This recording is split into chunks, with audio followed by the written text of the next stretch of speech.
The doorframe was too low, as every doorframe had been for 30 years, and Lira Westen bent her spine in half without thinking about it anymore. She had learned the geometry of smallness when she was 14. A baker's wife in the last settlement had screamed when Lira straightened up too fast inside the shop, knocking a drying rack with her shoulder. The husband had come out with a poker. Lira's mother had pulled her away, hissing in Orcish to never stand tall in their spaces. So she learned to fold herself, through doorways, under rafters, into the corners of rooms where she scrubbed floors or stacked grain sacks or did whatever work would buy bread without drawing eyes. She was 44 now. Her back remembered the curve even when she slept. The barn they were building sat on the edge of the Marrowfield settlement, 3 days' ride from the disputed borderlands where the war had ended a decade ago. Thomas Mallory had hired her for her strength. He needed someone who could lift the heavy beams into place while he secured them, and Lira could do the work of 2 men without complaint. She did not speak unless spoken to. She kept her eyes down. She bent through his workshop door each morning and bent through it each evening, and he paid her fair wages in coin, not scrip, which was rarer than it should have been. He was a carpenter, respected for his clean joinery and his speed. He had built half the houses in Marrowfield over the past 5 years, along with the new mill and the magistrate's tall roofed office. People trusted his hands. He was perhaps 30, lean and sun-browned, with dark hair that fell into his eyes when he worked. He did not talk much. Lira liked that about him. On the 10th day of the barn project, she bent through his workshop door to collect the mallet she had forgotten, and when she came back out, he was standing in the yard with his arms crossed, staring at the doorframe. "Does it hurt?" he asked. Lira froze. She had the mallet in one hand. The sun was high and hot. "Sir, you're back, bending like that all the time." No one had ever asked her that. She did not know what to say. "It is fine, sir." He looked at her for a long moment, and then he nodded and went back to the barn. That night, alone in the small room she rented behind the cobbler's shop, Lira lay on her stomach and felt the ache in her lower spine that never really went away. She was tall even for an orc woman, 6.5 feet. Not a giant, not a monster, just tall. But the world was built for people a foot shorter, and she had learned to live inside that world by making herself smaller. She thought about the way Thomas Mallory had looked at the doorframe, like he was measuring it, like it had done something wrong. The next day he did not mention it. They worked in easy silence, setting the last of the roof beams. Lira climbed the ladder with a beam across her shoulders, and he guided it into place, his hands quick and sure.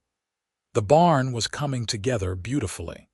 The farmer who had commissioned it would be pleased. When they finished for the day, Thomas handed her the wage coins and then said, "Wait here a minute." He disappeared into his workshop. Lira stood in the yard, uncertain. The sun was setting, painting the sky pink and orange. She heard the sound of hammering from inside, quick and rhythmic. He came out after dark, wiping sawdust from his hands. "Go on home," he said. "I will see you tomorrow." She bent through the doorway of the cobbler's shop and up the narrow stairs to her room. She ate the bread and cheese she had bought that morning. She lay down in the dark and stared at the ceiling beams, which were just high enough that she did not have to worry about hitting her head if she sat up suddenly in the night. When she arrived at the workshop the next morning, the doorframe was gone. In its place was a new one, raw cut and pale, the lintel beam a full 7 feet high. Lira stood in front of it. Her chest felt strange, tight and hot at the same time. She walked through it, upright, without bending. The difference was only 1.5 feet, but it was the whole world. Thomas was inside, sorting through a pile of wooden pegs. He glanced up. "Better?" Lira could not speak. She nodded.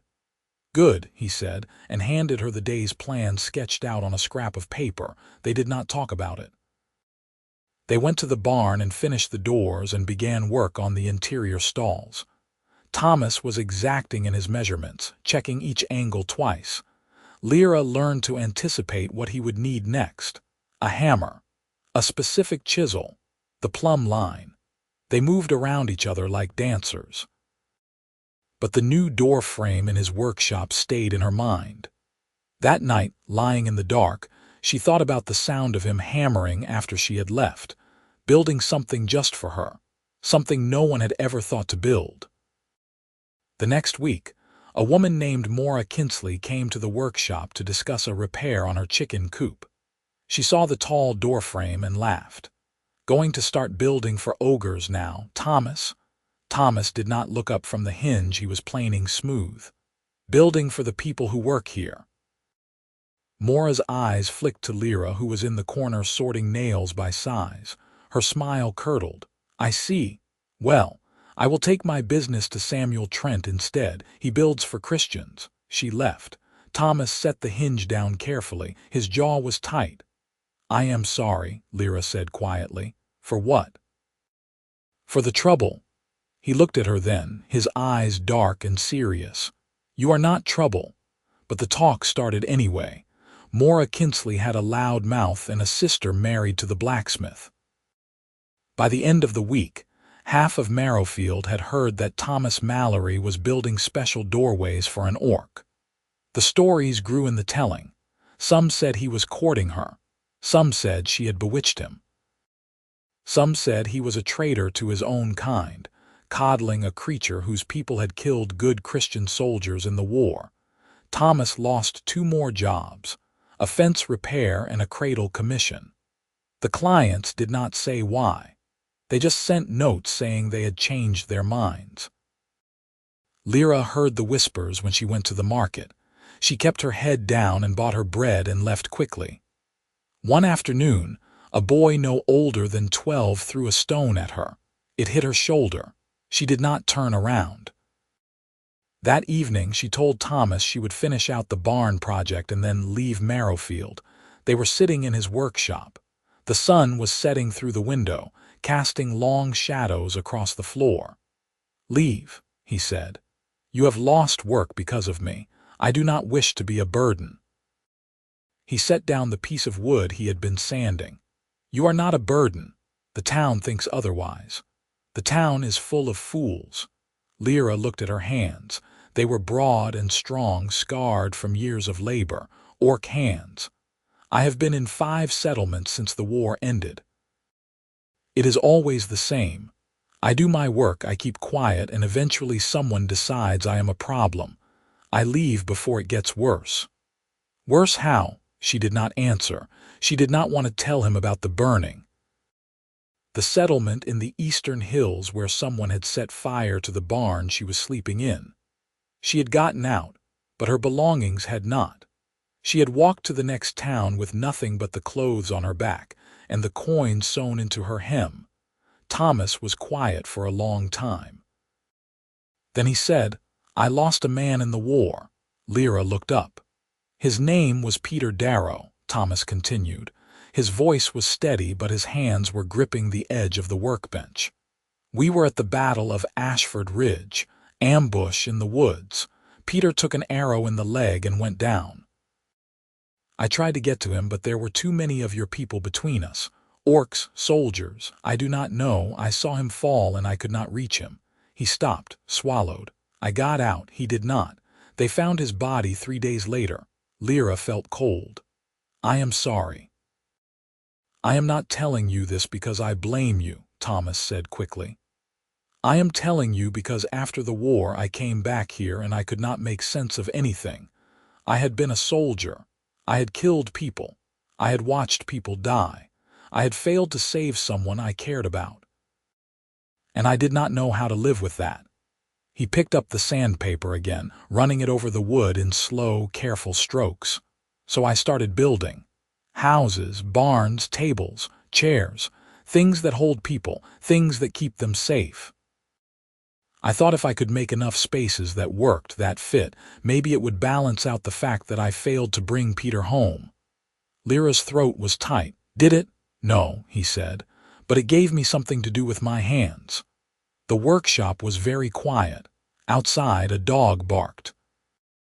I am not asking you to stay because I pity you, Thomas said. I am asking you to stay because you are the best laborer I have ever worked with and because I do not want to lose someone else he stopped, cleared his throat. Someone else I value. Lira looked at him, really looked at him. At the scar on his forearm, faded now but still visible. At the way his hands never quite stopped moving, always reaching for the next tool, the next task. At the tired lines around his eyes. I do not want to cause you trouble, she said. Too late for that, he said, and there was the faintest hint of a smile on his mouth. She stayed. The talk in Marrowfield did not stop, but it changed shape. Thomas did not lose any more jobs. In fact, he gained one. A merchant named Harold Finch came to the workshop and asked if Thomas could build him a storage shed with a high roof, because he had just hired a tall nephew to help with inventory, and the boy kept hitting his head on the rafters. Thomas built the shed. Then a woman named Catherine Wells asked if he could raise the doorframe in her weaving room, because she was tired of ducking under it every time she carried a bolt of fabric. Slowly, the tall work became a specialty. Not common, but not scandalous either. Just another thing Thomas Mallory could do. The barn was finished in late autumn. The farmer paid them both and shook Thomas's hand and nodded at Lira in a way that was not quite friendly but not quite hostile either. Progress, Lira thought. Small and slow. Winter came. Thomas had fewer projects, but enough to keep them both busy. They built a sled for a family with 4 children. They repaired a loom. They replaced the floor in the magistrate's office after a leak had rotted through the boards. Lira moved through the workshop like it was her own. She knew where every tool was kept. She knew which boards were seasoned and which needed more time. She knew that Thomas liked his tea strong and his bread toasted. And she knew that he had nightmares sometimes, because twice she had arrived early and found him already awake, sitting in the dark with his hands pressed to his face. She did not ask about the nightmares. He did not ask about the scars on her arms. They worked. They ate together sometimes, simple meals of stew and bread. They did not talk much, but the silence was comfortable. In the evenings, Lira went back to her room behind the cobbler's shop. She paid her rent. She mended her clothes. She read the same 3 books she had carried with her for years. But more and more, she found herself thinking about the workshop, about the tall doorframe, about the way Thomas looked at her sometimes, like he was trying to solve a problem he could not quite name. Winter deepened. Snow fell, heavy and silent. The workshop was cold in the mornings, and they worked with their breath misting in the air until the fire in the small stove warmed the space. One morning in early January, Thomas was sitting at his workbench with a pile of sketches spread out in front of him. Lira was sharpening a saw blade. She glanced over at the sketches and saw the shape of a house. Not large but well proportioned, clean lines. A steep roof to shed snow. New commission, she asked. Thomas did not look up. Maybe. Who is it for? He set down his pencil, turned to face her. You. Lira stopped sharpening. The rasp of the file against the blade ceased. The workshop was very quiet. Me, she said. You pay rent to the cobbler. You live in a room the size of a closet. You deserve better. I cannot afford. I am not charging you, Thomas said. I am building it because I want to. Lira's hands were shaking. She set the file down carefully. Why? Because you have been bending yourself into shapes that do not fit you for 30 years, he said. And I am tired of watching it. She could not breathe. The words were too big. The offer was too big. I do not need charity, she managed. It is not charity. He stood up, crossed the space between them. He was tall for a human, but she still had inches on him. He had to look up slightly to meet her eyes. Lira, I am not good at this, saying things, feeling things.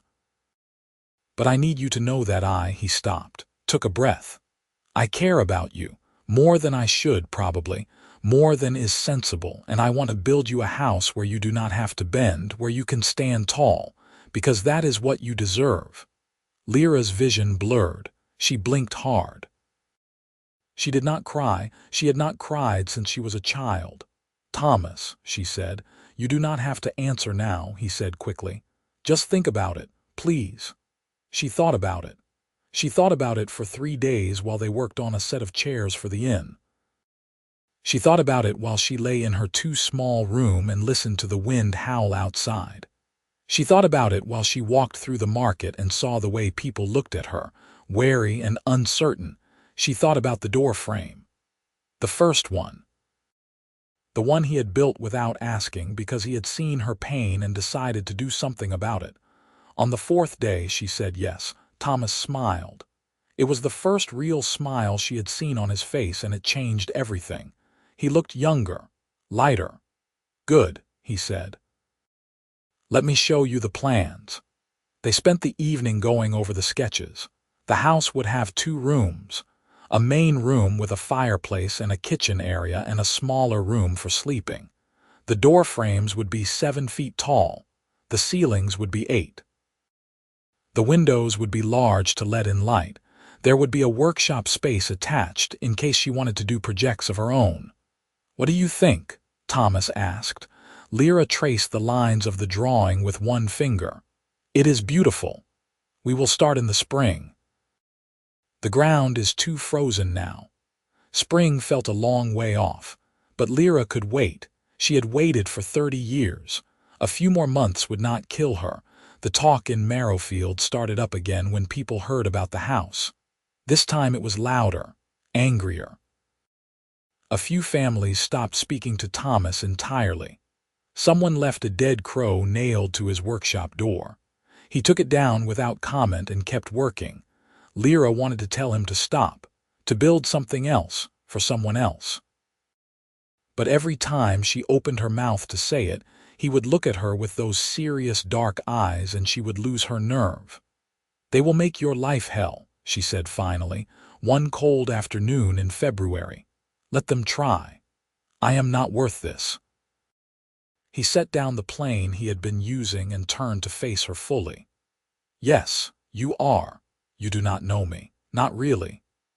I know you show up every day before dawn. I know you work harder than anyone I have ever met. I know you have never once complained, even when the work is backbreaking. I know you are kind to the children in the market, even when their parents pull them away from you. I know you have been hurt over and over and you are still here, still trying. That is enough. Lira's chest hurt. Thomas, I am not a good man, he said. I left Peter Darrow to die. I carry that with me every day. But if I can build you something that makes your life even a little bit easier, then maybe I am not entirely useless. You did not leave him to die. You were in a battle. You could not reach him.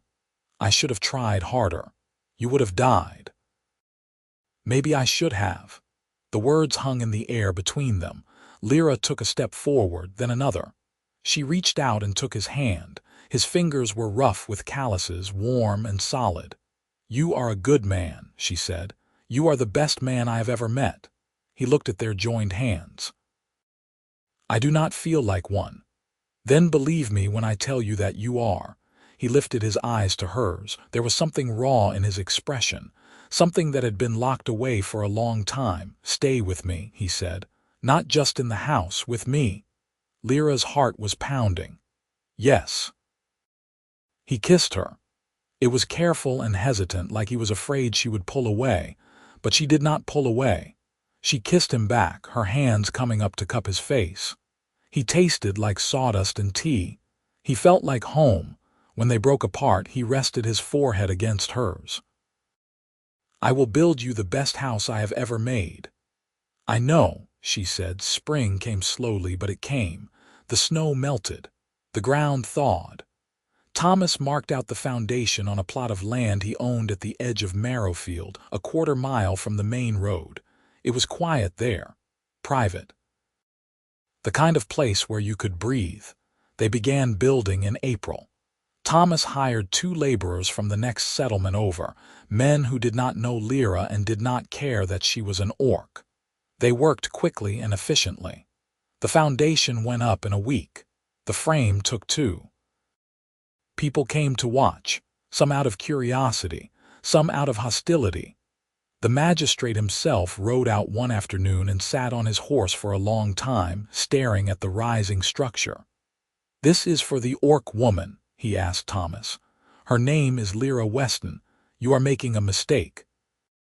Thomas hammered in another nail. "That is my business." The magistrate rode away, but he did not try to stop the construction. That was something. By June, the house was nearly finished. The roof was on. The windows were in. The door frames were installed, tall and proud. Lira walked through the space and felt something inside her unclench. This was hers, a place where she fit. Thomas had carved a small design into the lintel above the front door, a tree with spreading branches, roots that went deep. "For strength," he said when she asked about it, "it is perfect." They moved the furniture in the first week of July. A table Thomas had built, 2 chairs, a bed frame, a chest for her belongings. It was not much, but it was enough. The night before they planned to officially move her in, Thomas sat with her on the front step of the unfinished house and looked out at the darkening fields. "I need to tell you something," he said. Lyra's stomach tightened. "What?" "I spoke to the magistrate last week, officially. I asked him about marriage laws between humans and orcs." She could not breathe. "He said there is no law against it, just custom, and custom can be ignored." Lira turned to look at him. His profile was sharp in the fading light. "Are you asking me to marry you?" she said. "Yes." "Why?" "Because I love you," he said simply. "Because I want to build a life with you. Because I want to wake up every morning and see you walk through that doorframe without bending and know that I had a part in making that possible." Lyra's eyes burned. She blinked hard. "I love you too." He turned to her, his face breaking into that rare, beautiful smile. "Is that a yes?" "Yes." He kissed her there on the step, the unfinished house rising behind them, and Lira felt something she had not felt in 30 years. She felt tall. The wedding was small. The magistrate agreed to perform the ceremony, though he made it clear he thought they were both fools. A few of Thomas's friends came. Harold Finch, the merchant with the tall nephew. Catherine Wells, the weaver. A handful of others who had hired Thomas over the years and respected his work. No one from Lyra's past attended. She had no family left. Her mother had died in the war. Her father had disappeared long before that. She was alone in the world except for Thomas. But that was enough. They stood in front of the magistrate in the main room of the new house, the tall ceiling soaring above them, and spoke their vows. Lira wore a simple green dress that Catherine had helped her sew. Thomas wore his good shirt and a vest. His hands shook when he slipped the ring onto her finger. "I will build for you for the rest of my life," he said. "I will stand beside you for the rest of mine," she replied. The magistrate declared them married, and Thomas kissed her in front of the small gathered crowd. There was a smattering of applause. Harold Finch whooped. Catherine Wells dabbed at her eyes with a handkerchief. They had a meal afterward. Bread and cheese and roasted chicken. Someone had brought a cake. They ate and drank and laughed, and for a few hours Lira forgot that the world saw her as a monster. That night, alone in their house, Thomas pulled her close and they lay together in the bed he had built. The room was dark and quiet. Outside, the wind whispered through the fields. "Are you happy?" he asked. "Yes." "Good." She turned to face him. "Are you?" He traced the line of her jaw with one finger. "I have not been this happy in 10 years. Because of me, because of you." She kissed him. They made love slowly, learning each other, and afterward they lay tangled together, and Lira thought about all the years she had spent bent and small and invisible. She was not invisible anymore. The months that followed were not easy. There were still people in Marrowfield who would not speak to them, who crossed the street when they saw Lira coming, who muttered insults under their breath, but there were also people who nodded at her in the market, who hired Thomas for new projects, tall work and regular work both, who slowly, grudgingly, began to accept that Lira Westen was not going anywhere. Thomas's reputation as a builder grew. People came from other settlements to see the tall house, and some of them wanted tall work of their own. A family in the next valley hired him to build a barn with extra high ceilings for storing hay bales. A wealthy merchant 2 towns over commissioned a house with an 8-foot doorframe because he liked the look of it. The tall work became a signature. Thomas Mallory builds tall. It was a phrase people used, a mark of quality, and through it all, Lira was beside him. She helped with the heavy lifting. She learned carpentry from watching him, and soon she was building things herself. Small projects at first, a stool, a shelf, then larger pieces, a table, a wardrobe. They worked together, 2 people building a life 1 nail at a time. In the spring of the following year, Lira realized she was pregnant. She told Thomas one evening over dinner. He had just come in from the workshop, sawdust in his hair, and she handed him a cup of tea and said, "I am going to have a baby." He set the cup down very carefully. "A baby?" "Yes." He stood up, sat back down, stood up again. "A baby?" "Yes, Thomas." He crossed the room and pulled her into his arms, holding her so tightly she could barely breathe. "A baby," he said again, and this time his voice cracked. They named him Victor. He was born in the autumn, a healthy baby with his father's dark eyes and his mother's green-tinged skin. Not fully orc, not fully human. Something in between. Thomas held him for the first time and wept. "He is perfect," he said. "He is ours," Lira replied.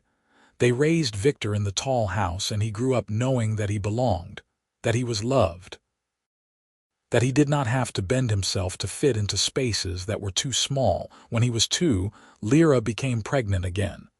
This time, a boy they named Xavier. 2 years after that, a girl named Gwen. The house was loud and chaotic and full of life. Thomas built an addition to make room for the children. He made them beds and toys and a small table where they could sit together for meals. Lira taught them to be strong. Thomas taught them to be kind. Together, they taught them that the world might not always be fair, but it was worth fighting for anyway. Victor grew tall like his mother. Xavier had his father's steady hands. Gwen had both their stubbornness, and she was fierce in a way that made Lira proud. The years passed. Thomas's hair went gray at the temples. Lyra's back, which had ached for 30 years, finally began to ease. The children grew. The house stood firm. Marrowfield changed too, slowly. A new generation grew up seeing Lira Westen in the market, seeing her children playing with their own. The old prejudices did not disappear, but they softened, blurred at the edges. One afternoon, when Victor was 12 and already taller than most of the men in town, a boy named Simon Grant called him a half-breed in the market square. Victor did not fight. He stood tall, looked Simon in the eye, and said, "My father builds houses that stand for 100 years. What does yours do?" Simon did not have an answer. He slunk away, and Victor walked home with his head high. Lira heard the story from Catherine Wells, who had witnessed the whole thing. That night, she pulled Victor aside and asked him where he had learned to respond like that. "From you," he said. "You never let them make you small, even when they tried." She hugged him tightly, and over his shoulder she saw Thomas watching from the doorway of the workshop. He smiled at her, and she smiled back. They had built something good, something that would last. When Thomas was 50, he took on an apprentice, a young man from the next settlement who wanted to learn carpentry. Thomas taught him the way he did everything, patiently, carefully, with an eye for detail. The apprentice's name was Stone, and he was quick to learn. He also did not flinch when Lira came into the workshop, which Thomas counted as a point in his favor. "You build tall work?" Ellie asked one day, watching Thomas measure out a door frame when it is needed. "Why?" Thomas glanced at Lira, who was sanding a chair leg in the corner. "Because some people need more room to stand." Ellie nodded slowly. "That makes sense." He was a good apprentice. He stayed with them for 3 years, learning everything Thomas could teach him, and when he left to start his own business in another settlement, he took the tall work with him. The craft spread. Slowly, but it spread. Other carpenters heard about it and adopted it. Door frames rose a few inches. Ceilings lifted. Spaces opened up. It was a small thing. But small things could change the world. When Victor was 16, he told his parents he wanted to join the militia. "I want to protect the settlement," he said. "The way you protected us." Thomas looked at Lira. She looked back. Neither of them spoke for a long moment. Finally, Lira said, "If that is what you want, we will not stop you, but you must promise to come home." "I promise." He joined. He trained. He was good at it, strong and fast and smart. But he was also kind, and he did not forget what his parents had taught him. When he saw injustice, he spoke up. When he saw someone struggling, he helped. He was his father's son, his mother's son, both. Xavier followed a different path. He became a scholar, studying history and languages. He learned to read Orcish, which Lira taught him in the evenings by the fire. He wrote a book about the war, about the people who had been caught in the middle, and it was published in 3 settlements and praised for its fairness. Gwen became a builder like her father. She had his eye for detail, his patience, his love of making things that would last. She built her first house when she was 20, a tall roofed cottage for a family with 2 orc children who had been adopted by human parents. "Learned from the best," she said when Thomas came to see the finished work. He hugged her tightly, and over her shoulder he saw Lira standing in the doorway of the cottage, her head high, her eyes bright. They had done it. Against all odds, they had built a family, a life, a legacy. Thomas was 60 when his cough started. At first, it was nothing, a tickle in his throat, but it grew worse over the winter, and by spring he was too weak to work. The healer came and examined him. She gave him medicines that helped a little, but not enough. The cough rattled in his chest, and he grew thin and pale. Lira sat beside his bed and held his hand. "You are not allowed to leave me." "I do not plan to," he said, but his voice was weak. Victor came home from his post. Xavier traveled from the city. Gwen closed her workshop and moved back into the tall house. The 3 of them took turns sitting with their father, reading to him, talking to him, making sure he was never alone. One evening, when the sun was setting and the room was full of golden light, Thomas opened his eyes and looked at Lira. "I built you a door frame," he said.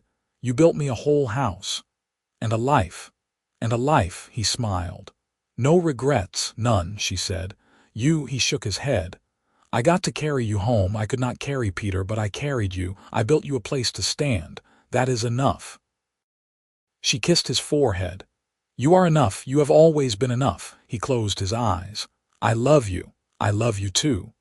He died that night quietly with Lira's hand in his. The funeral was large. The entire settlement came, people from neighboring towns. People whose houses Thomas had built, whose tables he had made, whose lives he had touched in 100 small ways. Stone came. He had heard about the death and traveled for 2 days to be there. He stood beside the grave and said, "He taught me to build tall. I will never forget that." Lira stood with her children on either side of her, and she did not cry. She had cried all her tears in private. In public, she stood tall. They buried him in the field behind the house, under the tree he had planted when Victor was born. The tree had grown tall and strong, its branches reaching toward the sky. Lira visited the grave every day.